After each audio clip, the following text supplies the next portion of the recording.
Do I have to go, or do I get to go?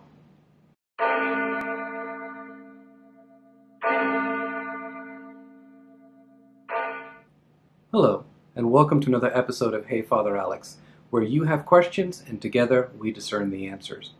Today's question is one of my favorites. Why do I have to go to church?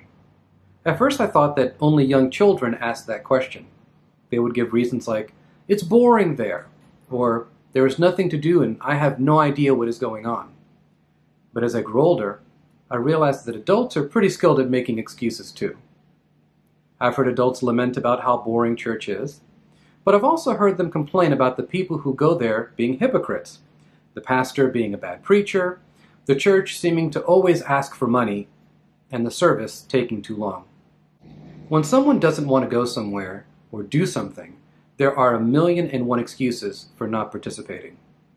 The reason I love this question isn't just because I've heard it asked by people of every age and life experience, but because it reveals the great question that people want to ask. Why do Christians gather for worship? Gathering for worship is just one part of being in a spiritual community.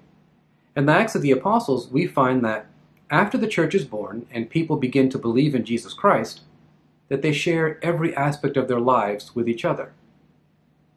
So those who welcomed his message were baptized, and that day about 3,000 persons were added.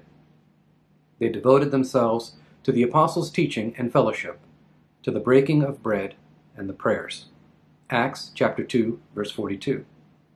Christians don't gather together for worship just out of tradition or obligation. We gather together out of faith, hope, and love. As a Christian, I proclaim faith in God and in His Son, Jesus Christ. That faith is so powerful and dynamic, so integral a part of my life, that I want to share it with everyone I meet, and be in community with people who believe the same things that I do. My faith doesn't push me to be in community with other believers so that I don't have to listen to other opinions or to exclude others. My faith pushes me to be close to my spiritual family. The church is my spiritual family, and the strongest families are the ones that gather together often. As a Christian, I also have hope. I put my hope not in this world, but in the promises of God. When I go to church, I go to hear the promises of God and His desire to offer me forgiveness for my sins and to be in loving relationship with me. I also go to share in that hope with my fellow Christians who struggle alongside me with the temptations and dangers of this world. Going to church keeps me hopeful. Finally, as a Christian, I am called to be a person of love and charity. The first place children learn to love is at home with their family. The church is the family home for every Christian. It is where we go to learn the family history, to love as our parents do, and gather and eat the family meal together. But remember, while going to church is important, being a part of the body of Christ is even more important. Being part of the body is what keeps us spiritually alive when we can't always be together. Times like these.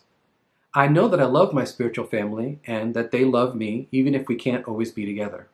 Not all of us can gather for worship with our spiritual family at this time. But when we can safely worship together, we should make every effort to be with the body of Christ, because we are a part of that body. Thanks for watching this episode of Hey Father Alex. If you like this video, then hit like and don't forget to subscribe. And if you have a question, then leave it in the comment section below. And may God bless you.